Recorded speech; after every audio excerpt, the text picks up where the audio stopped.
जय श्री कृष्णा। बाके बिहारी लाल की जय।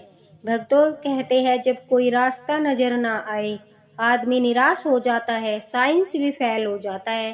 तब बाके बिहारी की शरण में अगर हम जाते हैं तो वह इस कदर हाथ पकड़ते हैं कि हमारी नैया पार लगा देते हैं।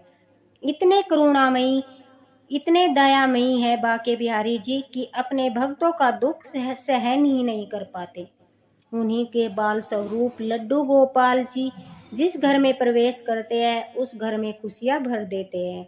उनकी लीलाएं इतनी आश्चर्यचकित करने वाली होती है जिन्हें सुनकर उनके प्रति हमारा श्रद्धा, भक्ति और विश्वास और भी अटूट हो जाता है। ऐसी ही एक सत्य घटना मैं आपके साथ शेयर करने जा रही हूँ, जो हमारे साथ शेयर की है चंडीगढ़ में रहने वाले अजीत सिंह और उनकी वाइफ सोनिया जी ने। सोनिया जी हमें बताती है कि मेरी शादी को 15 साल हो चुके थे, मुझे कोई संतान नहीं थी। शादी से पहले मेरे मायके में मैंने कोई पूजा पाठ नहीं किया। हमारी फैमिली में सभी लोग नॉनवेज खाते थे और मैं भी नॉनवेज खाती थी। मेरी शादी के बाद जब मैं ससुराल आई तो मेरे ससुराल में भी सभी लोग नॉनवेज खाते थे। मेरी फैमिली में मेरे सास ससुर, मैं और मेरे हस्बैंड है। मेरे ससुराल में भी कोई पूजा पाठ नहीं करता था। ऊपर से मेरे ससुर जी आर्मी रिटायर्ड है, जो शाम को नॉनवेज के साथ साथ ड्रिंक भी करते थे। जब मैं शादी के बाद ससुराल आई तो 2 साल तक तो सब कुछ अच्छा चल रहा था, लेकिन 2 साल पूरे होने के बाद जब हमने बच्चे की प्लानिंग की तो काफ़ी ट्रीटमेंट के बाद भी मैं प्रेग्नेंट नहीं हो पा रही थी।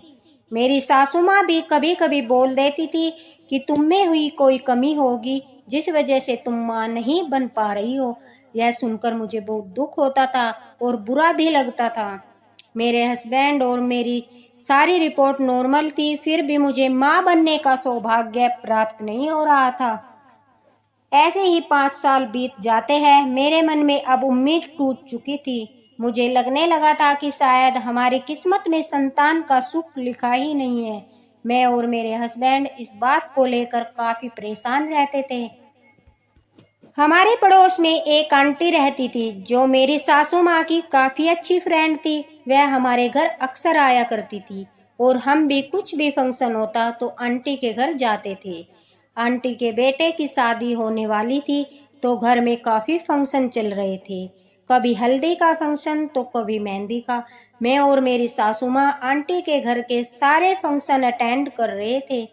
जिस दिन हल्दी का फंक्शन था मैं अपनी सासू माँ के साथ आंटी के घर जाती हूँ। अचानक मेरी नज़र वहाँ पर आंटी के मायके से आई उनकी भाभी पर पड़ती है। उनके हाथों में छोटे से प्यारे से बाल गोपाल पीले वस्त्र पहने हुए थे। उन्हें देखकर मैं उनकी ओर आकर्षित होने लगती हूँ। मैं बार बार उन्हें निहार रही थी, लेकिन हम पूजा पाठ नहीं करते थे, इसलिए मुझे उनके बारे में कुछ नहीं पता था कि वह कौन से भगवान है और उनकी क्या महिमा है। बस मैं उन्हें देखकर बार बार यह अनुभूति कर रही थी कि जैसे एक बार मैं उनको अपनी गोदी में उठा लूं, लेकिन मुझे उनसे कहने में यह संकोच हो रहा था। हल्दी का फंक्शन पूरा होने के बाद मैं हिम्मत करके भाभी के पास जाकर उनसे उनकी गोदी में बैठे बाल गोपाल के बारे में पूछती हूँ। वह मुझे उनके बारे में काफ़ी कुछ बताती है। साथ ही वह उनकी लीलाओं के बारे में भी मुझे बताती है, जिन्हें सुनकर मेरा भी मन लड्डू गोपाल की सेवा करने का होता है। मैं उनसे पूछती हूँ क्या जो नॉन वेज खाते हैं वह भी लड्डू गोपाल की सेवा कर सकते हैं। मेरा यह सवाल करते ही वह चुप हो जाती है। हम घर वापस आ जाते हैं, लेकिन घर आने के बाद मेरी आंखों के सामने से बाल गोपाल की छवि हट ही नहीं रही थी। उनका मनमोहक रूप बार बार मेरी आंखों के सामने आ रहा था। मैं उनका वह चेहरा भुला ही नहीं पा रही थी। बस मैं सुबह का इंतजार उत्सुकता से करने लगती हूँ।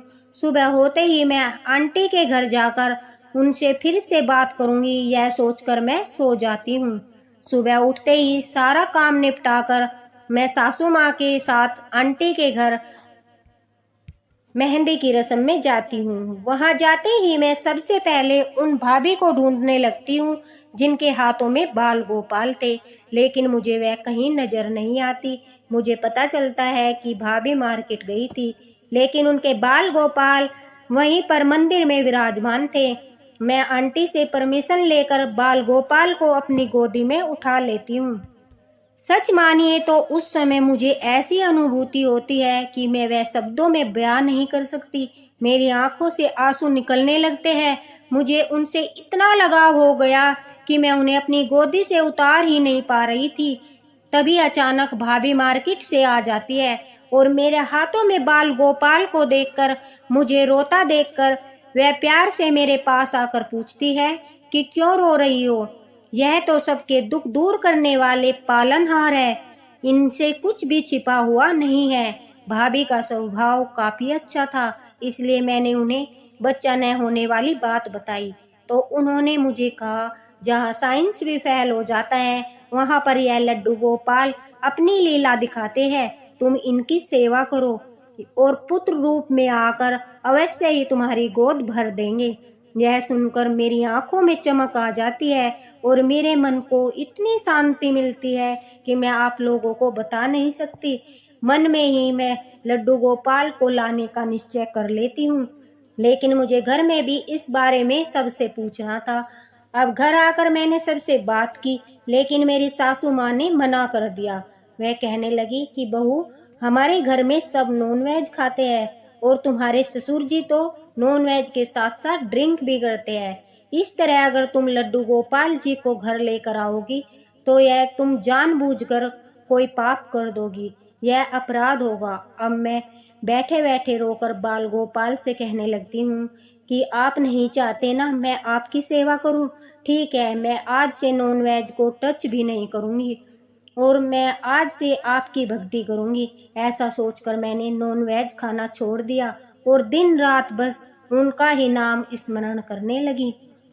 ऐसे ही स्मरण करते करते मेरी भक्ति लड्डू गोपाल के प्रति बढ़ने लगी। साथ ही आस पड़ोस के रिश्तेदारों के ताने भी बढ़ने लगे। अब मैं उदास रहने लगी थी। मेरे हस्बैंड भी मुझे देखकर उदास हो जाते थे और मुझे समझाते थे कि हम कोई बच्चा अडॉप्ट कर लेंगे, लेकिन इस बात के लिए मेरे ससुर जी मानने को तैयार ही नहीं थे। जब भी हम बच्चा अडॉप्ट करने की बात करते वह साफ मना कर देते थे। एक दिन मैंने अपने हस्बैंड से लड्डू गोपाल के बारे में बात की कि क्यों न हम लड्डू गोपाल को अपने घर लाकर पुत्र रूप में उनकी सेवा करें। मेरी सारी बात सुनने के बाद, समझने के बाद बाल गोपाल की कृपा से वह इस बात के लिए स्वीकृति दे देते हैं और साथ ही यह भी निश्चय करते हैं कि वह भी मेरी तरह आज से नॉन वेज नहीं खाएंगे। यह सुनकर मैं बहुत खुश हो जाती हूँ और अपनी सासू माँ से बोलती हूँ कि मम्मी जी, अब तो मैं और अजीत भी नॉन वेज खाना छोड़ देंगे। आप पहले ऐसे ही घबरा रही थी, आप तो पहले से ही नॉन वेज नहीं खाती हो। और रही बात पापा जी की, तो हम उनकी अलग से रूम में व्यवस्था कर देंगे। ऐसा करने से हम अपने लड्डू गोपाल को घर ला सकते हैं और उनकी सेवा भी कर सकते हैं। सारी बात सुनने और समझने के बाद सासू माँ भी लड्डू गोपाल को लाने के लिए हाँ कर देती है।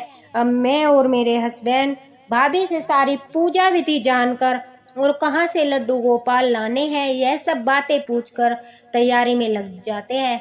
भाभी हमें बताती है कि हम चाहे तो मार्केट से भी बाल गोपाल विग्रह ला सकते हैं, लेकिन अगर तुम्हारे पास टाइम है और तुम वृंदावन जा सकते हो तो वहाँ से बाके बिहारी जी के दर्शन करके वहीं से लड्डू गोपाल ले आओ, तो यह और भी सौभाग्य की बात है।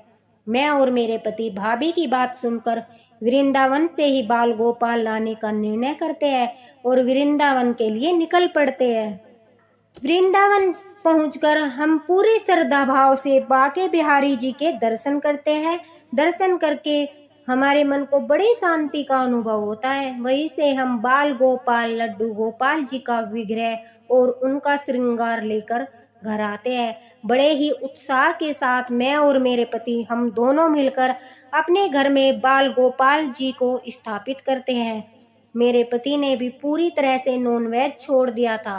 अब हम पूरे मन से अपने बाल गोपाल की पुत्र रूप में सेवा करने लगते हैं।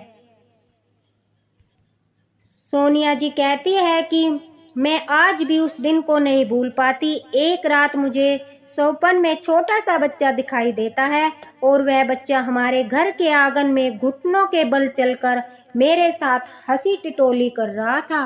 तभी सुबह अचानक मेरी तबीयत खराब हो जाती है। हम जैसे ही डॉक्टर के पास जाते हैं तो हमें जो खबर मिलती है उसे सुनकर हमें तो यकीन ही नहीं हो रहा था। डॉक्टर मेरी प्रेगनेंसी की खबर हमें देती है। हम बहुत खुश थे और घर आकर जब यह बात हम अपने सास ससुर को बताते हैं, वह भी बाल गोपाल के सामने हाथ जोड़कर उनका कोटि कोटि धन्यवाद करते हैं। इस पर मेरे ससुर जी भी खुश होकर यह कह देते हैं, अगर बहू मुझे पोता हुआ तो मैं भी शराब और नॉनवेज को हाथ नहीं लगाऊंगा। अब मैं आपको चौंकाने वाली जो चमत्कार बाल गोपाल जी की लीला आपके साथ शेयर करने जा रही हूँ, उसे सुनकर आपको भी बहुत खुशी होगी। बाल गोपाल के आशीर्वाद से 9 महीने के बाद मैं एक नहीं बल्कि 2 बेटों को जन्म देती हूँ। हमारी तो खुशी का कोई पार ही नहीं था। कहाँ हम एक संतान के लिए तरस रहे थे, वहीं लड्डू गोपाल जी ने हमारी झोली खुशियों से भर दी थी। मैं एक नहीं बल्कि 2 बच्चों की माँ बन चुकी थी। हमने अपने बेटों के नाम लड्डू गोपाल के नाम पर ही रखे हैं। मेरे एक बेटे का नाम हमने कन्हैया रखा है तो दूसरे बेटे का नाम हमने गोपाल रखा है।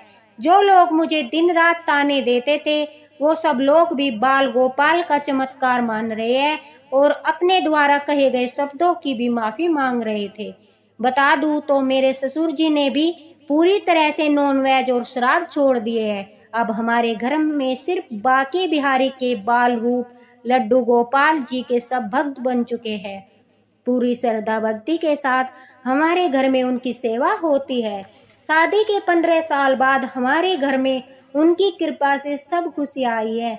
जब सोनिया जी यह सत्य घटना हमारे साथ शेयर कर रही थी तो वह इतनी प्रसन्न थी कि उनकी प्रसन्नता देखकर लड्डू गोपाल के प्रति हमारी श्रद्धा भक्ति और भी अटूट हो गई। यह बात तो लड्डू गोपाल जी ने हमें साबित कर दी है कि जहाँ साइंस भी फेल हो जाता है वहाँ हमारे ठाकुर जी ऐसे ऐसे चमत्कार करके दिखाते हैं जिसे सुनकर देखकर हम उनके सामने नतमस्तक हो जाते हैं। बोलो बाके बिहारी लाल की जय, बाल गोपाल की जय। अगर आपको भक्तों मेरी यह सत्य लीला घटना पसंद आई हो तो इसी तरह अपना साथ मेरे साथ बनाए रखना। प्लीज मेरी वीडियो को शेयर करना और लाइक करना और हमारे बाल गोपाल लड्डू गोपाल की बाल लीलाओं लीला कथाएं सत्य घटनाओं का आनंद लें। बोलो वृंदावन बाके बिहारी लाल की जय।